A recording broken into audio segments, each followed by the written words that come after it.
So Laura Ingraham is a right-wing pundit, and she's on Fox News, and she believes that there is a conspiracy out there to not cover the Jussie Smollett story. Now, the Jussie Smollett story, of course, is basically where he has been arrested for allegedly plotting an attack on himself. And according to the Chicago police, he may have done so to further his career. Now that is super, super gross. Dude, you want to do something like that to further your career? You're a terrible person. Come on. It's super damaging to the vast majority of people who actually do have hate crimes done upon them, right? So now that story, of course, has been dominating the media for the last few days since it broke. But what hasn't been covered, in comparison at least, as much, was the recent arrest of a heavily armed Coast Guard lieutenant who plotted to kill Democrats and members of the media. Now that man's name is Christopher Hassan, and he was recently taken into custody this week after officials found that the Coast Guard lieutenant has been stockpiling weapons and planned a killing spree against, as I said, Democrats and the media. Nonetheless, Laura Ingraham, she's going to try to use this example or this story as an example of anti-conservative bias in the media and Democratic victimhood. Take a look. And it's important to understand the left strategy here. They'll use fabricated tales of victimization to divert attention from other inconvenient truths. Now, remember, it was Smollett who crashed in and took the focus off of Virginia Governor Ralph Blackface Northam. Of course, and his Lieutenant Governor, Justin Fairfax, who is accused by at least 2 women of sexual abuse. Boy, that Virginia story faded fast, didn't it? And now that Smollett's anti-Trump drama has blown up, the media has jumped on the story of that whack job Coast Guard lieutenant who wanted to murder Democrat politicians. Again, this is so predictable, it's almost boring. But notice that when conservatives are truly victimized, physically attacked, when conservatives are actually targeted and shot for their political beliefs, like Congressman Steve Scalise, the media, they have no time for that. It's as if it never happened. Wow. Oh, look at the projection. And by the way, I kind of like Blackface Northam. That was actually kind of funny. But look, that's because I'm not a fan of Ralph Northam. I actually was in favor of the other guy who was running the primary. Because we're like, Northam is too right-wing. And so guess what happened? We covered the Ralph Northam story as well. And a lot of outlets also covered it. And guess what? Democrats, Republicans, everybody condemned Northam. And look, I think he should step down. Plain and simple, I think he should step down because he is deeply racist. And that was deeply racist. All right. But anyway, now, let's break this down, right? So now I remember the shooting of Steve Scalise, right? Now that got, rightfully so, days and days of coverage. I mean, look, it's a serious situation. Yes, a congressman was literally shot. Now, look, we tied that in, a lot of outlets on the left, we tied that into, hey, maybe we should have better gun laws so that stuff like this doesn't happen. Now, the right wing, of course, went in a completely different direction. They said more guns and, oh, hey, let's go after Democrats. Well, now, wait a minute. Every, left-winger, every Democrat, liberal, progressive is like, hey, we think it's horrible what happened to Steve Scalise. You don't shoot your political opponents. We disavow this guy. He's a horrible person. He's not a real progressive because progressives don't answer problems with violence. They don't go after people that they disagree with through violence. That should be fairly clear.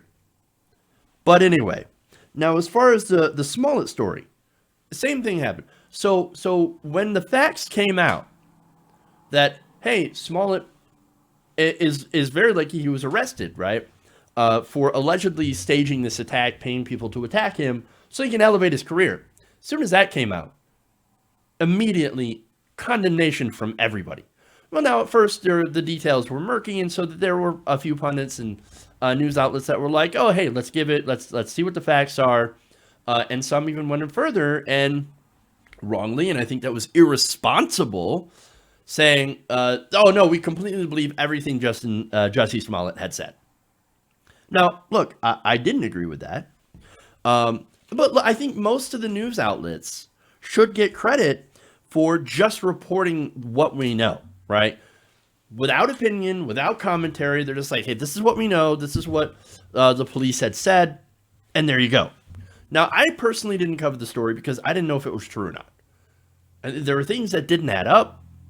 But I was very hesitant to come out and say that because, again, there were those some, on the left that are saying, oh, how dare you not take everything at their word 100%. No, we should look into it. We should get the facts, right?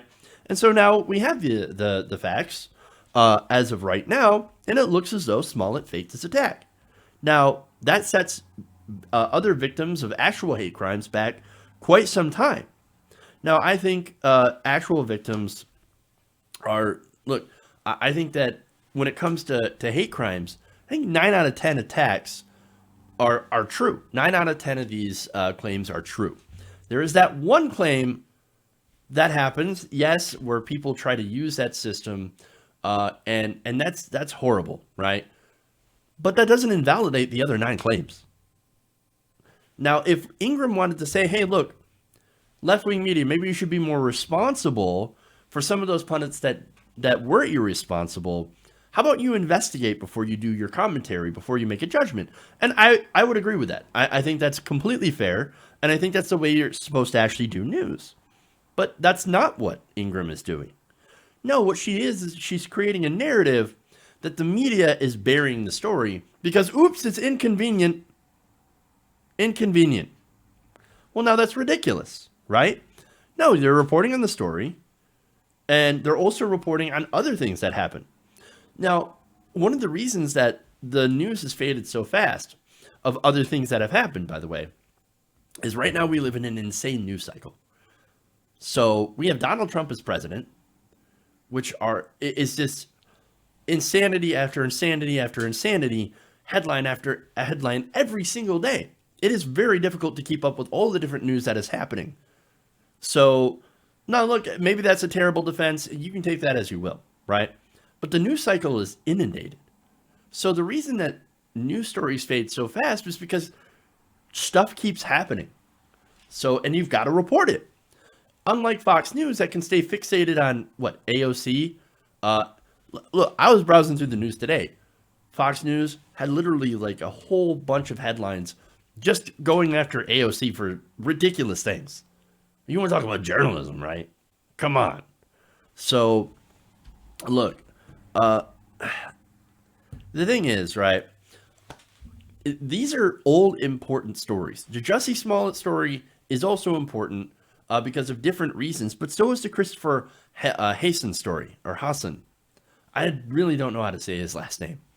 But look, I actually want to show you why the Hassan story is actually more important than the Jussie Smollett story, even though it's getting less attention in the media. And it's not because, they're going after Democrats. No. It's actually really important because, let me give you some of the information from a letter that Hassan wrote on his own computer, investigators found. He said, quote, and this is going to scare you, "I'm dreaming of a way to kill almost every last person on the earth. I think a plague would be most successful. But how do I acquire the needed Spanish flu, botulism, anthrax? Not sure yet, but I will find something." This guy literally wanted to murder billions of people. That's insanity.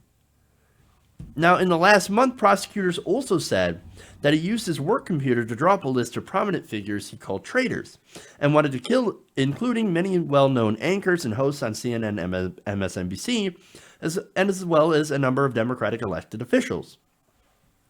Now, the list included, among others, House Speaker Nancy Pelosi, Representative Alexandria Ocasio-Cortez, Maxine Waters, Senator Richard Blumenthal, whom he referred to as Senator Bloomin' Jew, just to show you where he's at, and many of the senators running for president in 2020. I mean, look, that's insanity. And this is what investigators have found. Both stories, obviously very, very important. But if you want to tell me the Smollett story, which, again, is important, is as bad, as is equivalent as a guy who literally planned to do massive domestic terrorism, I don't agree with that. I don't agree with that at all. And I think most people would look at the scale and be like, yeah, maybe things are a little bit, maybe this domestic terror plot from an obvious right winger is kind of a big issue. And maybe, Laura, maybe instead of projecting, right? Because look, that's what you do. You say, oh, the media is after me. Everybody's after us. We're the victims here. No, you're not. You are projecting. Maybe you should actually cover the news. Maybe you should actually agree that, oh, hey, this guy is dangerous. This is a crazy story. Maybe we should actually go out and, I don't know, condemn this. Now, you called him, what, a crazy person or a whack job? Okay. Well, how much time did you actually spend on doing that story? Not very much, right? No, this is just another case of a right-winger trying to make a conspiracy theory to make conservatives the victims. And you know what's funny is that her entire segment is about liberals making themselves victims. The irony here is delicious. Hey guys, hopefully you enjoyed that free video. Now I'm going to have to ask you a favor.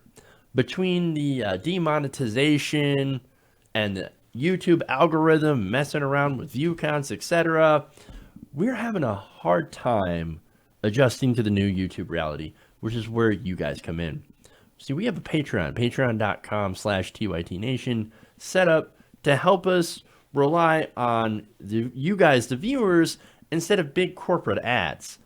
Look, you know the show. You know I'm not in favor of big corporations anyway. So help us transition away from relying on the ad model to pay the bills and sign up to be a patron, patreon.com/TYTNation. That goes a long way to help us keep the lights on. And you guys will know that you're supporting independent progressive media.